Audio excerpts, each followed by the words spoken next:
My name is Ben, and I work in the marketing team here at CAP. The topic for today's webinar is Facebook tips for small and medium-sized charities. A lot of small charities use our CAP donation platform, and we know that typically these organisations don't have staff dedicated to running their own social media channels. So we've been running a series of webinars to share some tips and advice that we think will be helpful for small and medium-sized charities. In March, we ran a webinar on Instagram, which you can find on the fundraising section of our website. And today we're going to focus on Facebook. So here's the agenda. We're going to look at why it's important, Facebook is an important tool for charities, different types of content that are good to share on the platform, some examples from charities and other organisations, some key metrics that you should be measuring, an introduction to Facebook advertising, and then we're going to provide you some free tools you can use to produce content. And then we're going to take questions at the end. So please do send your questions in throughout the session for Hannah. And Hannah is our presenter today. So Hannah is CAF's social media manager. I'm going to pass over to her shortly. The final thing I'm going to say is that we are recording this session and it will be available to watch on demand afterwards. We'll send out a link to you next week. So now over to you, Hannah. Hello everyone and good morning. It's a bit of a cold and dreary Friday today, but welcome and thanks for joining. So I'm Hannah. I've been at CAF for just over 2 years. I manage both CAF's and Giving Tuesday's social media platforms, and prior to that I was at the City of London Police doing as a press officer and then managing their social media and so on. So let's jump right into it. So why should your charity be using Facebook? Well, with over 2.4 billion users, Facebook is the largest social media network in the world. Similar to charities, Facebook's mission is to create a change for good in the world, which is why they offer a lot of free fundraising tools within the platform, including their own donation button feature, which you might have heard of. And as well as fundraising yourself, Facebook is a great way to engage your supporters to fundraise on your behalf. To date, people have raised over 1 billion using just Facebook. So it's pretty cool, pretty good platform to be on. Just going to run through some housekeeping tips for your Facebook page, just to help make it stand out a little bit more. So you might see this example here.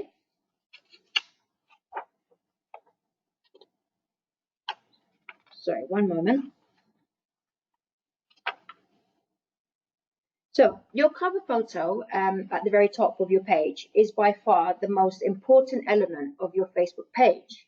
It's the first thing that people see and it takes up the most amount of space. Make sure it captures your brand identity and gives people a feel for what to expect from your page. You can also upload video as part of your cover photo. But also what I would say is remember to change your cover photo on a regular basis to keep your page looking fresh, especially if you have an upcoming campaign, like this example from the Small Charities Coalition. Your profile picture should be your charity's logo. Make sure it's of good quality and that people can read any text that appears on your logo. Don't forget to check what it looks like on a mobile phone, as most Facebook users tend to be using the mobile app. Your About page or section is a very important area on Facebook. It should show information about your charity, which gives you the opportunity to summarize the differences that you make. So make sure that it contains your charity's mission, your charity's website, and your registered charity number. You can also include contact information in your About section so people can get in touch if you want to, via phone, email, or via Facebook Messenger. It's also great to include your opening hours so people know when to engage with you if they have any questions. Moving on, another great feature that Facebook provides for charities is something called giving tools. You may have already heard of it or actually using it. So for those of you who aren't yet using this feature, Facebook Giving Tools allows you to receive donations directly from the platform. If you're not sure if it's enabled on your page, you can double check by looking for the fundraising tab and to create fundraiser event tab. So if you can't see these on your page, it means you haven't got access to it. However, fear not, if you don't see this, then you'll need to make a request to the Facebook community standards. It's really easy to request this. Simply visit the community standards page via this URL, which you can see on the screen. We'll send that out later on, so don't worry about taking it down. It's here that you'll need to verify your page to actually submit your request. It's worth noting that as you start the form, you can't save your progress. So make sure that when you go to fill it out, you have all the information ready and handy. Also to note, it may take up to 3 weeks to be approved. I also would highly recommend visiting Give Panel's blog section. It has lots of useful information about fundraising on Facebook and gives you lots of good ideas and tips on how to use it. So, strategy. All things in life begin with a plan or a strategy.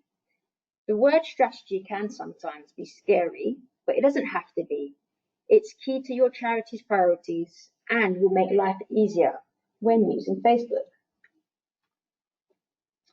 Before you start creating any content, think about why you're using Facebook and what you're hoping to achieve from for your charity through it.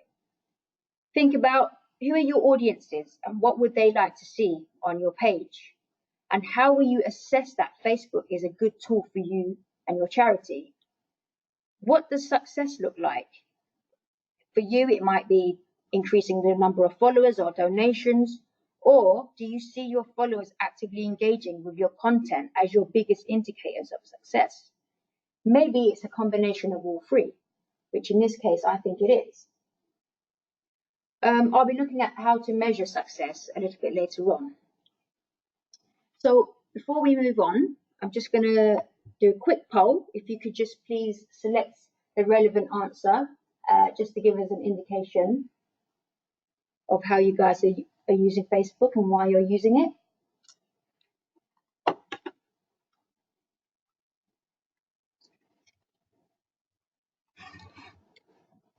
Yeah, so it's just going to appear now, hopefully on screen. If you could just...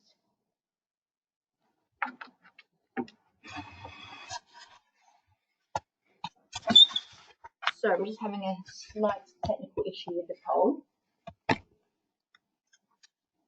It is Friday after all. Oh, here we go. So, so 39% of you want to use it to engage, to raise awareness, 49% to engage supporters, and 12% surprisingly actually want to raise money. That's really interesting, and you're in the right place if you want to do all those things. So let's move on. So content. So as with all social media platforms, content is king, but it's important to be able to adapt content to suit the purposes of each social media platform. But before we can go into talking about the various content types, we must ask ourselves, what is the purpose our content is actually serving? So, if your objective is to raise awareness about your charity, you need to create posts that people love to share and engage with. Remember, your charity's brand is sacred, so always keep to your brand's tone of voice. Having said that, it is a social platform after all, so make sure your content is attention-grabbing and conversational. Some great ways of bringing your charity to life is by posting authentic personal stories. Stories about your beneficiaries and even knowledge pieces. This also applies if your objective is to activate or engage your existing followers. Unbranded visuals work best for this in the feed, so try not to put your logo on everything. And also make sure you're actively engaging with followers in the comments section. Even that is a simple, even if it's just a simple thank you for your support. If someone's made a comment, engage back. It means they might come back and respond again. If your objective on Facebook is to raise funds, make sure to include a really clear call to action on your posts and a link to your donation page or button. Urgency always works great in generating donations. So whatever purpose your content serves, remember, everybody is competing against each other. That doesn't just mean you're competing against other charities, but you're also competing against family, friends, and other businesses and companies. So it's important that your content is able to cut through all that noise and be seen. One of the ways to do that is to think mobile first, and how yourself would engage with content on social media. Think about a time of when you stopped and took action on a social media post. Can you do something similar for your charity? According to a recent study by BuzzSumo, the best social content to generate the highest levels of engagement tends to be inspirational, human, funny, and practical. In other words, your content should evoke emotion. Emotion, make it emotional. Video is a great way of doing this, as studies show that video actually outperforms all other types of content. So if you can share something in video format, then that's great. The study also finds that questions or polls tend to work really well in engaging audiences, and you can do all this within Facebook. So however you choose to post, try to keep them short. I know that it can be difficult if you're trying to tell a story. I've seen a lot of charities are using long form posts, which actually perform well. So test it out and see what works for you. Maybe one day put a short post out and the next day put a long form post out, and then see how much engagement you actually get off the back of that. So now moving on to our first content type, which is image-based content. So we've all got a story to tell, and there are many ways to express them. You can do this via imagery and video, which is very effective. You can share images showing volunteering stories, sharing your impact, sharing donor stories, case studies, or even behind the scenes with staff and staff achievements, like this one here. It gives a really personal, insightful kind of background information about your charity. Also, if you're an animal charity, you've already got an advantage. People love pictures and videos of animals. So use what you have, like this one here, which also jumped on the trending hashtag Bank Holiday Weekend. So if you know that there's like yesterday it was International Day of Charity, it was very popular across social media platforms. It's best to use that hashtag on Facebook as well, so that more people can see your content. Also, to build your following, you need to post and engage daily. I recommend posting at least 2 to 3 times a week to remain at the top of your followers' feeds and help build that trust. A lot of experts say to use high quality photos, but it's sometimes really difficult if you don't have a top of the range mobile phone or a DSLR camera. As long as it's not blurry and people can see exactly what it is and there's a great story behind it, then I would post it. You can also measure how your posts are doing, which is very important, and we'll touch on that a little bit later. If you want to, however, improve your photography and filming skills, there are lots of online content that will really give you help in how to do that. So I'd recommend going online and reading a few blogs on how to film and so on. Video content. So on average, video posts on Facebook get at least 59% more engagement than any other post types. So if 20% of your feed is made up of image-based content, then you should aim to have 70% of your feed in video. That's what the experts say. There are various video types. They can be short with only a few seconds or longer video of case studies to show your impact and to tell a real life story. You can also create a slideshow from several images all within Facebook, which will turn into a video. Here's an example of a fast-paced video with few images in the background with some moving text overlaid. Moving text is easier to read with approximately 500 words per minute. This is because with the increase in mobile usage, our attention spans seem to be getting shorter. So think about what stories would appeal to your audience and how will you tell them? Let's run through some other examples. Here's an example from Doctors Without Borders. The video is just under 3 minutes. There's no link and includes a brief description of what the video is about. What's great about this video is that it can be used as a Facebook post or within Facebook stories, and even repurposed to be posted on other social media platforms, which gives this content in particular longevity. If you find that a certain video performs really well in engaging your followers, post it again at a later date. This one here looks like it was shot on a mobile phone, edited with a few still images that they've taken. It's really that simple. I like this example from the Sheffield University. It's short, but gives you a real insight into what life is like at their student union. It looks like it was created in-house with a series of clips put together in quick succession. All you need is a video camera and some basic editing software to make something similar to this and engaging. I'll give you more information on some free video editing tools a little bit later. One thing to note when using videos is that most videos autoplay. This is why it's extra important to have subtitles, also known as captions, as you can't depend on sound.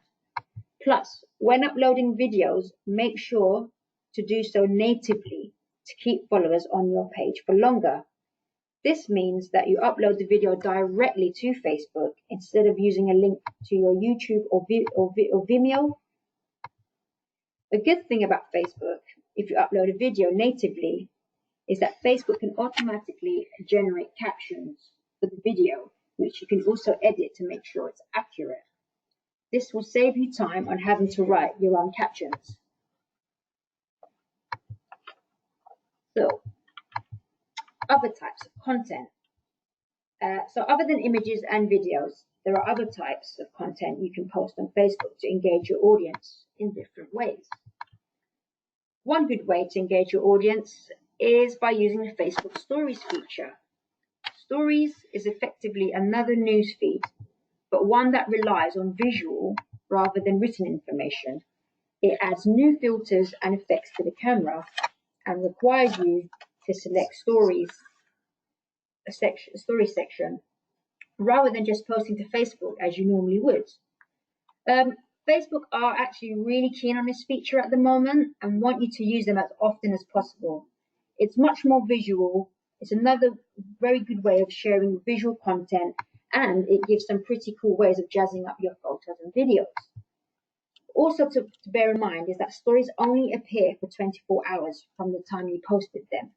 They are great for sharing in-the-moment experiences, such as during events, going behind the scenes, announcements, and you can also go live via Facebook Stories. They've also added a fundraiser button so people can send donations via the button and the stories section. I would highly recommend giving this a go to see how it performs. Recent studies show that people are far more likely now to watch a story compared to scrolling through their home feed. So I hope that all made sense.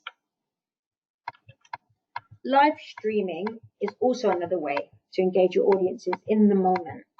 Facebook's live video feature allows you to record video to your audience that they can watch in real time and you can respond to them by commenting. Data has found that people comment over 10 times more on Facebook live videos than on regular videos. And so if you're getting more engagement, it's more likely that your content will feature higher up in people's feeds. Certain things work really well on live video. You may want to do a live Q&A, an interview, or live stream an event, go behind the scenes at your charity, or a piece to camera, or you might have a special announcement to make. So use live video streaming to do this. There are, however, a few things to remember before you go live. These are really, really important. So before you go live, make sure your mobile phone is fully charged. You don't want it running out of battery during a live feed. Also, I would recommend using a tripod so it's nice and steady. I would also suggest before you go live is to test it out. Facebook allows you to test out a live feed, which you can only share with yourself or other people. Also, make sure the lighting is good so that people can see what's going on. You also might want to make a note of some key things you want to come across in the video before you go live, so have a plan. And I would always recommend have a call to action at the start of your video, in the middle, and at the end, so that people are aware of what you actually want them to do. Also, during a live video, you might receive some comments, so make sure you respond to them via the feed or have someone else respond to the comments in the comment section. Also, make sure people are aware that you're live if you're going behind the scenes. You don't want anything going out live if people don't know what's going on in the background. Also, before you go live, you want people to know. Promote your live feed before, so people know when to tune in. Also, to note, you can also add a donate button to your live feed, which Facebook now allows, which is another good feature. Facebook ads. So, there are two ways you can promote your posts on Facebook. It can either be through a boosted post or by setting up ads using the Facebook Ads Manager. Before you can promote your ads, your page has to be set up as a business page, which I'm sure most of you already have. I'm not going to go into too much detail on this because we are short of time and ads campaigns can be quite lengthy. But there are bundles of guides online. The best one I recommend is via something called Facebook Blueprint. So the easy and quickest way to promote something that you've already posted is to boost it. What this means is that you essentially put a bit of budget behind the post that you've already posted so that it can reach more people within a few clicks. This can include an announcement, a promotion, or a call to action. When setting up a boosted post, you only need to set the audience you'd like to reach, the duration you'd like the post to be boosted for, and the budget, all through to your Facebook page. You'll then need to add your credit card details. The downside to using this form of promoted ads is that it can be quite expensive because you're literally boosting individual posts each time. And although more people may see your posts, you can't refine your targeting to reach your specific audiences who you want to see your content. The Facebook Ads Manager is the other way you can promote posts. It's cheaper than boosted posts, as you can set up a campaign with multiple posts within it and set up a campaign lifetime budget. The Ads Manager gives you a real-time report on how your posts are performing, so you can go in at any point and optimize your ads, switch them off or include others, or adjust your budget to yield the results that you want. Unlike boosted posts, Facebook Ads Manager gives you a wide range of targeting options when defining your audiences, so you can really specify and make sure you're targeting the correct people. You can target audiences based on their demographics, their interests, the types of pages they may follow, and so on. However, there's always a however, the Facebook Ads Manager can be a little tricky and will require training. My best advice is to set some time aside to do some online training, which is all free. And you could do this, like I mentioned, on Facebook Blueprint. It's a free online digital marketing training course offered by Facebook. and it will take you through best practices on how to use Facebook Ads Manager. If you've got a long campaign that you're running and you do want to do some promoted ads, I would highly recommend doing it via the Facebook Ads Manager. But if you've got a post that you've already posted on Facebook, but you just want to give it a bit of a push, then I would recommend doing a boosted post. Another thing to help you is Facebook Ads Help Center. It's a great resource if you need help setting up your Facebook ads. So Facebook really does cater to companies and businesses and charities who want to actually use paid advertising. They've got a lot of key assets that you can use. So highly recommend using this as well. So you're posting loads, but what and how do you actually measure that you're doing well? How do you know what's going on? Depending on what your goals are, what you want to measure might be different, but I suggest that these will be your top few. These metrics are good to keep track of for both organic content and your paid activity. So if your objectives for a campaign is to raise awareness, reach is a really good way to see whether you have succeeded in achieving this. Reach is the number of people your content is seen by on Facebook. Engagement is also another great metric to keep track of, as this shows the number of times someone took action on your posts. That could mean clicking a link, sharing your post, making a reaction, or leaving a comment. Measuring engagement levels gives you real insight into what sort of content is actually working on your page and what content your audiences are most receptive to. So post more of what works. Page likes are the number of people that follow your page on Facebook. They liked your page or opted in to be able to have your post show up in their news feeds. You can think of them as fans or subscribers. You should also aim to review how many likes your page has received at least every month, so you can see if your page is growing. If numbers seem stagnant, you may want to use this insights section, or you may want to run some paid ads to give you a few boosts so that people can see your page. Sorry, moving on. So I need to talk about referral traffic. Referral traffic is an important metric if your goal is to drive people to your blog or website. Using Facebook is key to driving people to your website.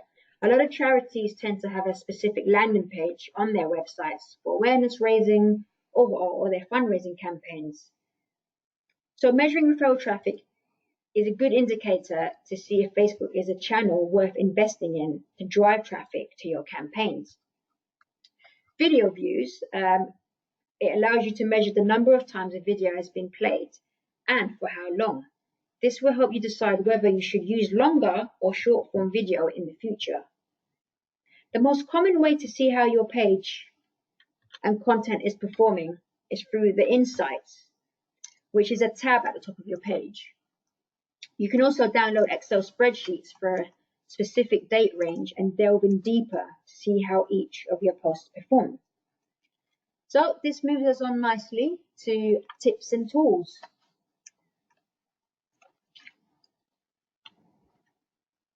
Audience Insights is a great way to learn more about who's actually following and engaging with your Facebook page. You can compare people connected to your page and people on the whole of Facebook. It lets you see age and gender breakdowns, education levels, job titles, and even relationship statuses. This will help you to decide what type of content will be best suited for your audiences. It's also useful if you're thinking of doing a paid campaign. It will help you refine your targeting options. So have a little play around with it when you get some time. Another thing that's useful is Facebook Creator Studio. You can find this in the publishing tool section. It's very useful if you want to schedule posts across several pages and on your Instagram accounts.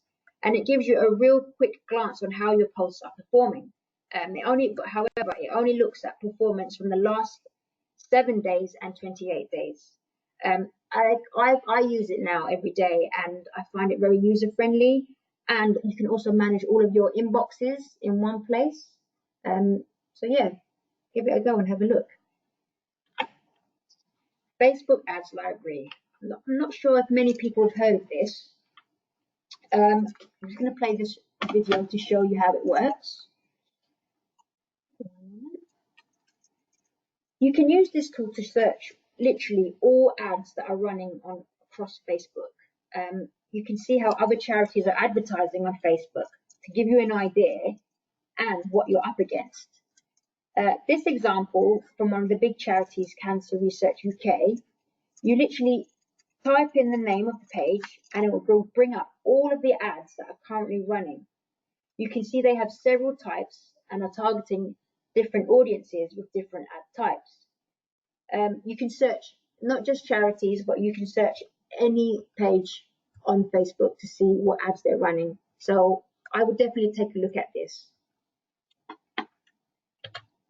Some other free tools, which these are here to help you kind of create content on the go.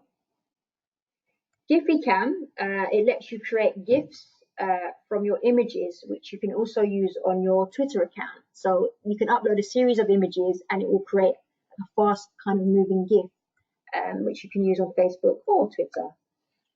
Canva lets you create designs and layouts with your images. It has so many templates to help you create content on the go. So definitely worth downloading the Canva app on your phone, and you can use it on your desktop. Video Shop, it lets you edit videos on your mobile phone. This is good if you're filming a lot on your phone as well. Remember, in the moment content is popular, so capture video as and when you can, and then you can quickly use this app to edit it and add different transitions and so on. So these are really good tools that I highly recommend in using. So just a quick reminder before we go on to questions. This year's Giving Tuesday campaign falls on the 3rd of December. If you've not heard of this before, it's definitely worth getting involved with. Giving Tuesday is the global day of generosity, celebrating charities and causes. We already have hundreds of charities signed up to take part who use this day to really bolster their reach and awareness, as well as drive donations on the day. If you're stumped for ideas or want to know just what exactly you can do for Giving Tuesday, you can see lots of examples of charities that have gotten involved in creative ways by visiting the Giving Tuesday UK website. It doesn't cost anything to take part in Giving Tuesday, and we really hope your charity can join the campaign this year. So if you'd like to know how Giving Tuesday can increase awareness and donations, we'll be happy to send you information on how you can get involved in this year's campaign.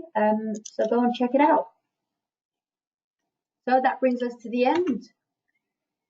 Great, thank you, Hannah. That was really great. I learned a lot in that presentation. I hope everyone did who's joined us on the webinar as well. So yes, Hannah said we're going to take some of your questions now. But before I do, we've had some comments about sound quality not being great on the webinar, so apologies for that. I think the on-demand version will be sent out later next week, and the sound should be fine with that. Questions. So first of all, we've had a question sent to us via email from Alison, who works at Vision Care for Homeless People. She asked about Facebook fundraisers and can people gift aid through them? Yes, so if you are receiving donations via Facebook, there should be an option there for people to tick. There's a box there where they can tick to receive gift aid donations. So yes, you can. You can, great. Another question just from Alison before we go on to ones you've sent in was about putting text on top of images, and any advice on that?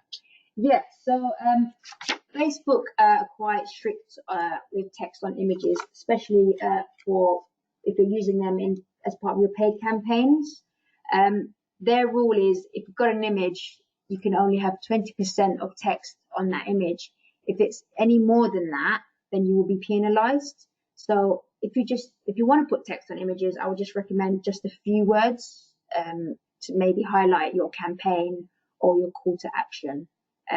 Another thing to note, if you are going to use text and images as part of your paid campaign, I would actually do a little test and use an image without text and then use an image with text and then compare the both and see which ones actually perform better. And that will help you with your future paid campaigns. Great, thank you. Any advice on using hashtags? Yes, so you can follow hashtags on Facebook. I mean, I wouldn't use too many of them in a post. I wouldn't use more than one in a post. So if you've got a campaign that has a hashtag, definitely use the hashtag within your posts. Yeah. But I think hashtags are more kind of key on Instagram and Twitter. Okay. But you can use hashtags on Facebook. And don't overload your post with hashtags. No, don't overload it. Don't overload it on Facebook. Okay, cool. We had a question about the stories section and how to find it on Facebook. If you could just let people know that. So I'm going to it depends on what mobile phone you might have. Okay, yeah. So you can find stories on desktop. Is this to watch the story or is it to... I think it's to find the kind of the admin side of it, how to create them. Okay, so if you open the Facebook app and then you go to your page, where you see your logo, you might see a blue plus next to your logo. If you press this, you can then create a story from there. Okay. So you can do it all within the app. And likewise, if you go to your page on desktop, you can upload a story directly by going, just look for your main logo, and on there you can upload it. You can upload it from there. Yeah. Great. We had a question about types of calls to actions that people could use in their posts. Any advice on that? I guess it depends on what the objective of that post is and what. It depends. So if you're uploading a post directly to your Facebook page, you can't add a call to action button unless you add the donate button. Yeah. But if you're going to then boost that post, it allows you to add, I think there's 3 options. So there's an option, sign up, learn more, and I think there's another option as well.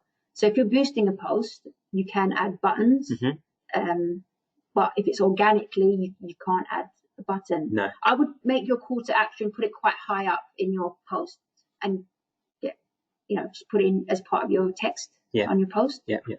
Great. Linking back to, you just mentioned their Facebook button. Do you know is there a benefit of having the Facebook button over using links to kind of your website's own donation platform? I guess what they are trying to do is keep everyone on their platform. Yeah. So if anyone's going to donate via the Facebook donate button, it's all done within the app. So it doesn't take people outside of the app. So that's an advantage because there are less clicks for people to take while they're on the platform. So that's one of the benefits as to why you should actually use the Facebook button. Yeah. I guess it depends on the campaign you want as well. If you want people to go to your website and use your own donation platform for your own purposes, then maybe just use the link instead. I guess it depends on the user as well. Yeah, I mean, it's about reducing the number of clicks and keeping everyone on the platform. But I would, use it and see if it works. Great. I think we covered this, but just to go over it again, what the difference between likes versus followers? What, a page? Yeah, on a page. Yep. So essentially, likes and followers are almost like the same thing. That's how I look at it. If they like a page, they will see your content in their newsfeed. If they follow your page, they will also see your content in their newsfeed. Yeah. So there's not much of a difference. It's not much difference, and there's not one's not better than the other. No. It just means I wouldn't be bogged down by that at all. I would concentrate more on how people are engaging with your content rather than looking at how many followers you have. Yeah. So. Great. We've got a question coming from a charity that has a demographic of people aged 40 plus, and they want to know how they could use Facebook to engage with them.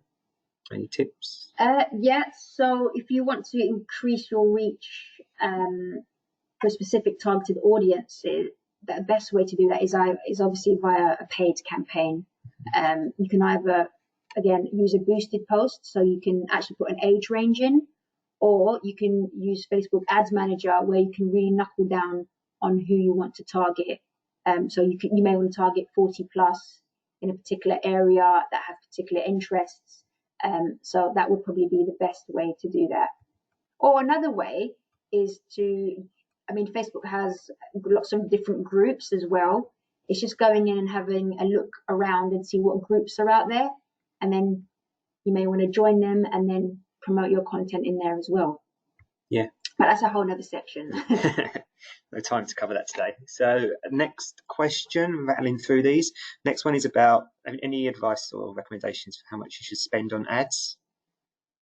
It all depends on how long you want to run your ads campaign for, and the number of people you actually want to reach.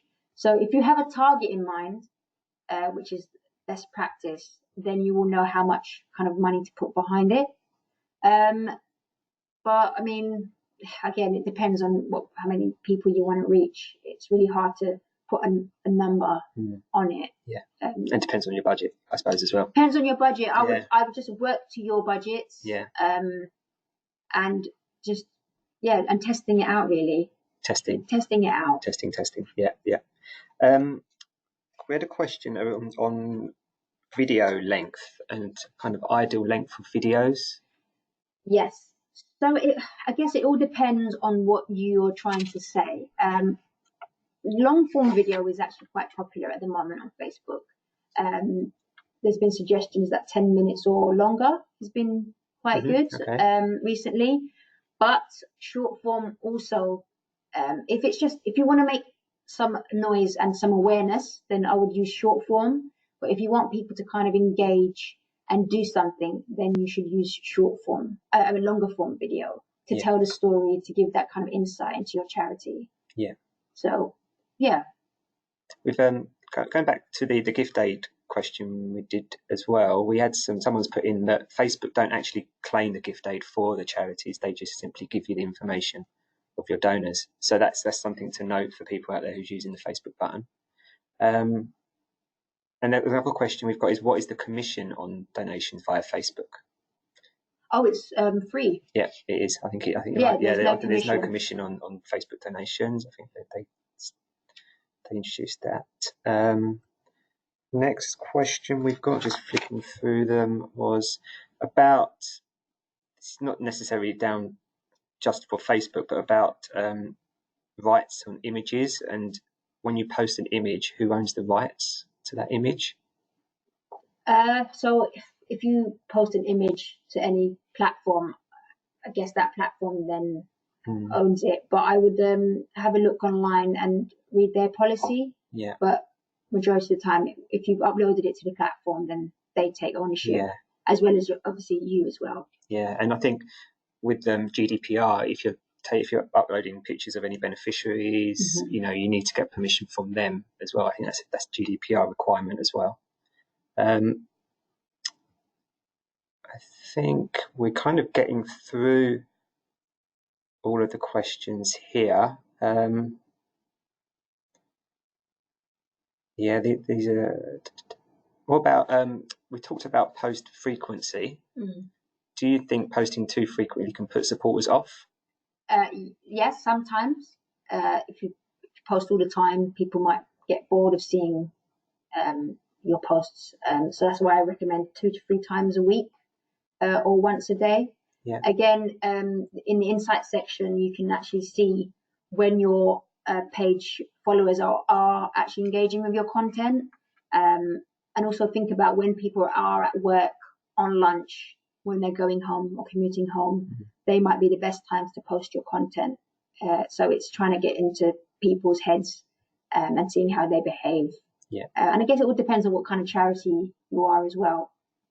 So do most of your followers look at your stuff in the evening or in the morning? So, but Facebook can tell you all of this through the insight section. Okay. One of the tools you mentioned was Canva.